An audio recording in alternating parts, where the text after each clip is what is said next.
ক্যাম্পাসের যথাযথ পরিবেশ সৃষ্টি করার পক্ষে জিরো টলারেন্স নীতিতে আমি বিশ্বাস করি।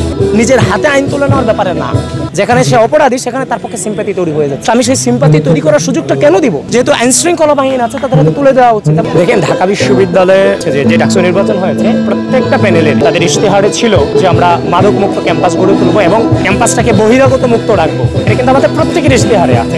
সুতরাং বহিরাগত মুক্ত ক্যাম্পাস বিনির্মাণ করবার ক্ষেত্রে আমাদের কোনো আপত্তি এখানে থাকার কোনো সুযোগ আসবে না, কারণ আমাদের সবার এজেন্ডা এই জায়গাটাতে এক।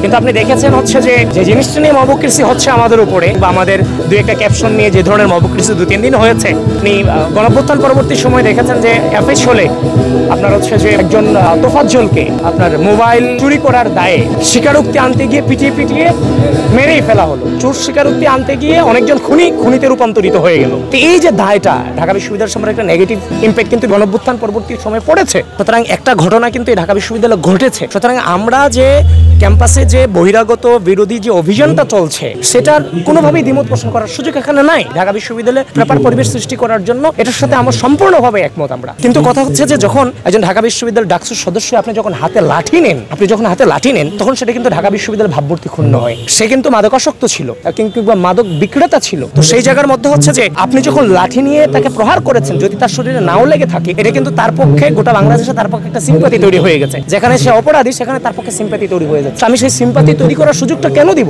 এটা তো এমন না যে 5 আগস্ট, 6 আগস্ট, 7 আগস্ট দেশে কোনো সরকার নাই, ব্যাপারটা তো এরকম না, তাই না? যেহেতু আইন শৃঙ্খলা বাহিনী আছে তাদের হাতে তুলে দেওয়া উচিত। এবং সে এটাও বলেছে যে 3 থেকে 4 দিন নাকি এভাবে সে মার্জনা করে দিয়েছে।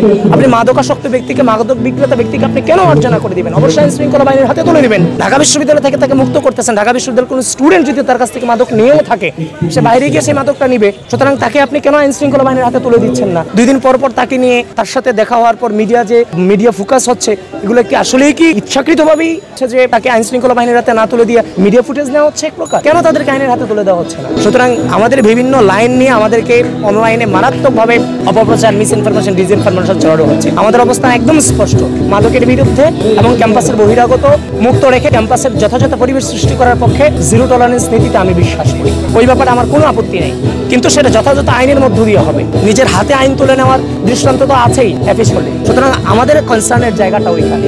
আমরা হচ্ছে যে নিজের হাতে আইন তুলে নেওয়ার ব্যাপারে না, আইন শৃঙ্খলা বাহিনীর হাতে তুলে দিই। কারণ বিশ্ববিদ্যালয়ের ভাবমূর্তি অনেক কিছু ম্যাটার করে এই জায়গাটা।